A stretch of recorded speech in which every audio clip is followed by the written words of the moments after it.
Dear students, आज हम पढ़ने जा रहे हैं संस्कृत व्याकरण का एक महत्वपूर्ण टॉपिक संधि। संधि शब्द की उत्पत्ति इस प्रकार से हुई है। सम उपसर्ग पूर्वक डूधाएं धा धातु और उपसर्गे धोकी इस सूत्र के द्वारा की प्रत्यय करने पर यह है यहाँ पे संधि रूप निष्पन्न होता है। देखिए यहाँ पे संधि रूप निष्पन्न किस प्रकार से होता है। सम, ये जो सम है और इसमें जो दूध है धा धातु है उसमें क्या होता है, अनुबंध लोप होकर के और ध बचता है। और ये उपसर्ग धोके जो एक सूत्र है उससे क्या होता है, उसमें के प्रत्यय होता है और के प्रत्यय का अनुबंध लोप होकर के ह्रस्व ई बचता है। तो आप देखें कि ये समधि इस तरह से निष्पन्न हो रहा है। अब इसमें क्या होता है, जो ये मैं होता है, मैं का परसवर्ण यहाँ पे न हो जाता है और इस प्रकार से ये संधि रूप निष्पन्न हो जाता है।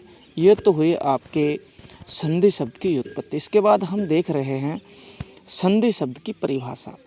व्याकरण की दृष्टि से अगर देखा जाए तो वर्ण संधानम संधि, यही एक वाक्य है कि वर्ण संधानम संधि। वर्ण यानी द्वयो वर्णयो, दो वर्णों का, संधानम यानी मेलनम, अर्थात दो वर्णों का जब परस्पर मेल होता है तो उसको संधि कहते हैं। अगर पाणिनीय परिभाषा की दृष्टि से अगर इसका देखा जाए तो एक सूत्र आता है परह सन्निकर्षः संहिता। बहुत ही महत्वपूर्ण सूत्र है दोस्तों। परह यानी परस्पर, सन्निकर्ष यानी अत्यंत निकटता, संहिता संधि कहलाती है। अर्थात वर्णों की अत्यंत निकटता यानी आपस में अत्यंत निकटता संधि कहलाती है। और वर्णों की आपस में अत्यंत निकटता किस तरह से होती है मैं आपको समझाने जा रहा हूँ। सुधि प्लस उपास्य।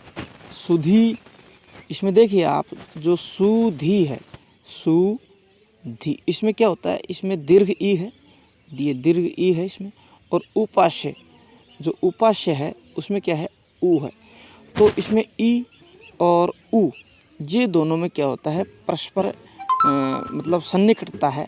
और इसमें फिर होता क्या है कि ई के स्थान पे ये वर्ण आदेश हो जाता है और सु ध ये ऊ पास से मिलकर ये फिर बन जाता है शुद्धुपास्य।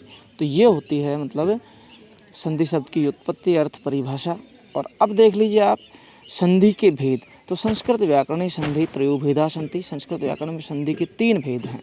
एक तो होती है अच संधि, एक तो क्या है अच संधि जिसको स्वर संधि भी कहते हैं, एक जो है हल संधि जिसको व्यंजन संधि भी कहते हैं, और एक है विसर्ग संधि जिसको हम कहते हैं विसर्गी कहते हैं, इसका कोई दूसरा नाम नहीं है।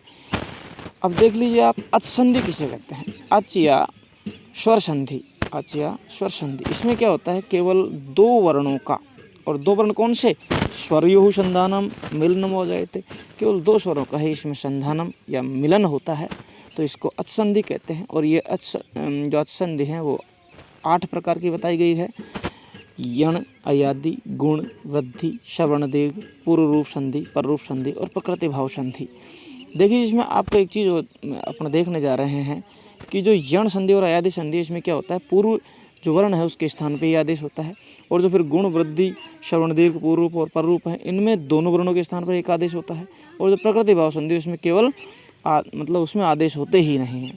तो इस प्रकार ये मतलब आपकी संधि पूर्ण हुई, संधि के भेद पूर्ण हुए।